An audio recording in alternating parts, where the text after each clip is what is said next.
Hey, it's finally time, boys, to talk about something fresh and interesting, like Ashes of Creation. I don't know what is that. It's my wife writing in this one. I just thought it will be cool to have them, at the beginning of the video. Anyway, my name is PLK, and we are talking about the Ashes of Creation, MMORPG that will make this genre great again, as they said, right? But honestly, I personally have a big hopes about this game, and the game developers have many huge and important updates during the last months, so let's check them out. Please subscribe, I would greatly appreciate it, and let's go! Update from the developers. In May, they showed us a fight with one of the world bosses that we will have to battle. We will delve into it a bit more in June. In June, they provided details information about the Freelander system, the pre-hold zones, where you can practically do anything you want. In July, they showed us the improved Cleric. The developers listened to the players who mentioned that the Cleric was not interesting enough, and they made some improvements. Let's see how it turned out. And in August, they shared several important news and a lot of new information about the node system, which will actively be tested in Alpha 2. I will tell you about this all today. Let's go. Now let's talk about the May livestream. They showed us a world boss named Cyclops in the Riverland location. This boss is like a training level, designed for level 30 players to get familiar with the raid content. The developers also added some lore, although there aren't many details yet. The developers mentioned that the Cyclops were supposed to join the ancient attacking forces, but their betrayal ended with an almost complete extermination.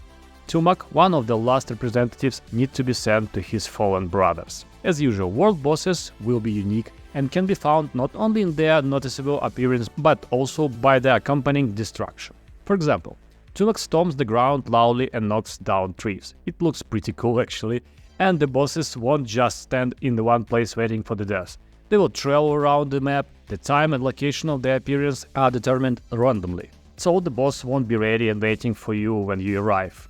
In addition, don't forget about the events happening in the open world. Be prepared for the presence of the scavengers who can kill you and finish off the boss themselves.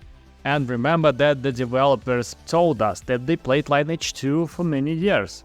So it could be possible that we'll have fights for the raid bosses, which is super cool. Another important announcement on the same stream was that they promised to stop selling pre-orders, because they already have enough volunteers for the second alpha test. Selling too many pre-orders at this early stage of development would put too much strain and pressure on the servers. Now let's move on to the June development news.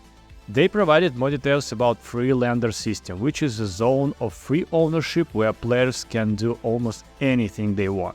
The system had three main goals: player self-expression through the unique building layouts, furniture and decor, influence on the economy and crafting, which is especially beneficial for the crafters as they can process resources on their own and get high-quality items in return, and lastly, business organization. Customizing these nodes will be quite extensive, but it should still fit into the overall game aesthetic.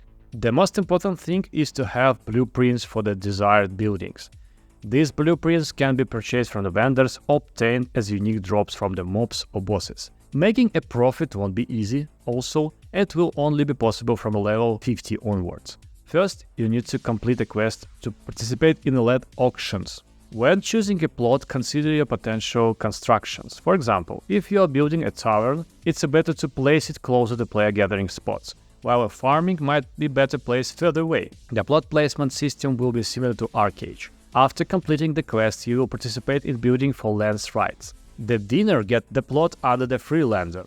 Initially, it will be just a tent with the resources, but you can build anything you want and decorate as you wish. You can set players' permission even to create a guild. However, only one player will be the owner, even if multiple players have a permission. But you definitely can gather the group of friends, right? Now, let's talk about the developers' promise to show the building system. They showed us a personal house, a farm with the cows and pigs and the other animals. If you're breeding sheep, you will have to share them. For pigs, you will have to, slaughter them.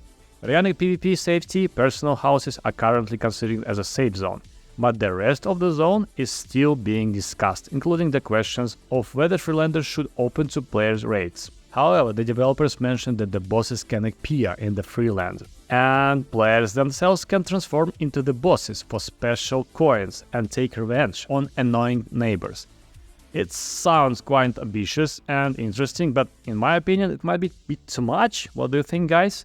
Nevertheless, let's see what happens. In the July stream, they presented updated Cleric class and a new story location. The location is hilly terrain in the Riverlands. The entire Alpha 2 will be focused on the Riverlands. Regarding the story, initially bandits will occupy the area, but as the story progresses they will be replaced by the Minotaurs, and players will have to interact with the boss of original and new inhabitants. There will be some surprises along the way. As for the Cleric, they made changes based on the player feedback that the class was not so interesting enough. Let's see how it turned out. So the mana costs and attack ranges have been adjusted, and the Cleric now has a unique resource called Divine Power. It is represented by a yellow bar below the mana bar and gradually fills up over time. Divine Power is used for the specific skills, and they promise that the Cleric will be able to resurrect fallen allies. I mean, logical, right? Moving on to the August livestream. They announced that the pre-order sales will stop in October due to the high number of volunteers of the second alpha test. This would put the start of alpha test around October or November, I think. They also revealed more details about the node system. The number of placed mods in the world is predetermined and can be influenced by the players, but the nodes themselves can be changed based on the player actions. Players can become citizens of a node by owning property with the boundaries.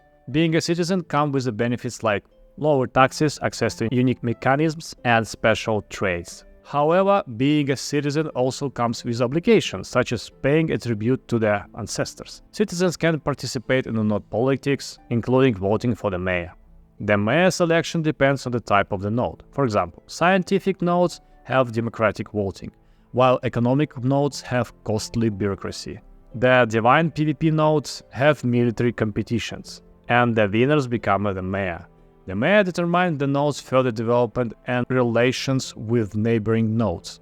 They can even create their own flag, which is cool, right?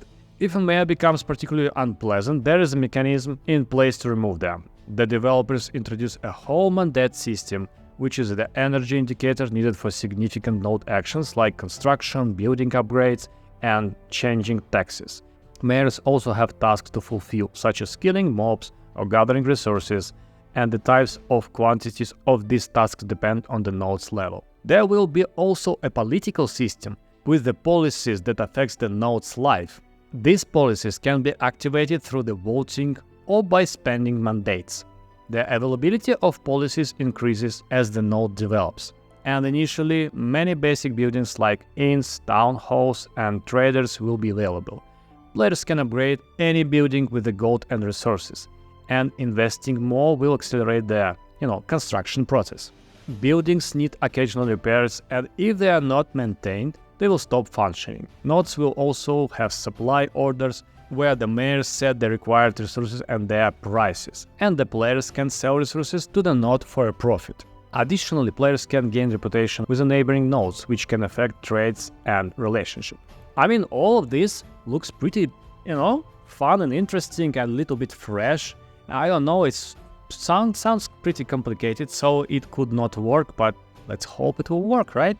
The number of inhabitants in the node is limited only by the number of citizens, and physically buildings will be as many as node's level allows, although the maximum number hasn't been announced yet. Apartments and hotels will serve as instances and can accommodate a large number of players. Taxes must be paid even if a player is not actively playing, or they risk losing their property.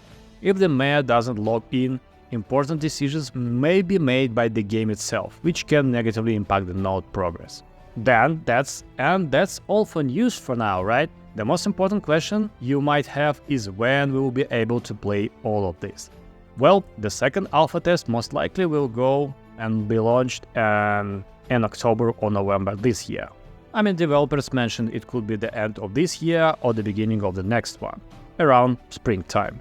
But as always, thank you for watching and please subscribe to the channel. I really appreciate your support, guys. And I want to understand, is Ashes of Creation is something interesting to you? Because I think this game have a huge hope from our community, right? I was happy to see you. My name is PLK. Like the video or dislike the video, please put the comments, and I will see you. Bye.